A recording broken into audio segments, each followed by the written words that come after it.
lot is not a happy one. By 1990, there had been two genuinely great Robocop films, both of them showing a look into a nightmarish future run by greedy corporations. But then the powers that be, in their infinite wisdom, uttered that little word that is destined to bring down many a franchise: merchandising. Yes, Robocop 3 was to be made more kiddie-friendly, which meant it has none of the grittiness or the black satire of its predecessors, and instead feels watered down. By now, OCP have managed to bankrupt the city, and now are in total control of it. They are assisted by a Japanese corporation, and have an army of mercenaries at their disposal. Peter Weller never returned from the first two movies, and so Robocop's duties were taken over by Robert Burke. Unfortunately, he has none of the charisma or presence of the original Robocop.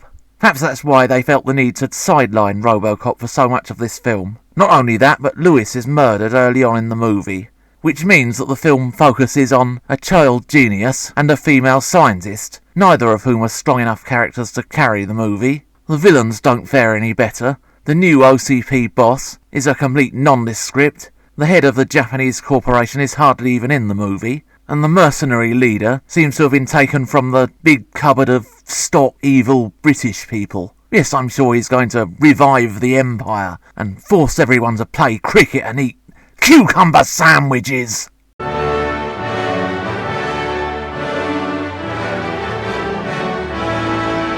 But seriously, he is just a cipher. In the original movie, Ed 209 was a truly terrifying concept, a mindless killing machine, and you were never quite sure whether its programmers actually had control over it. In this movie, however, it can be reprogrammed at the drop of a hat by a little girl, and then becomes as loyal as a puppy. Ah!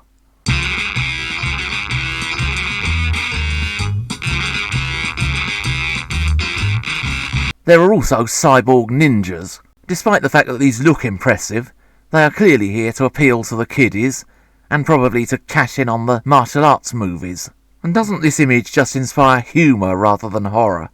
In the big finale, Robocop puts on a jetpack in order to sell the Robocop jetpack toy. The cyborg ninjas turn out to be completely useless, because up pops Little Miss Know-It-All computer expert child genius once again, and causes them to stab each other. This turns Robocop into a bit player in his own movie. In fact, you get the feeling Robocop is only in this film to sell toys.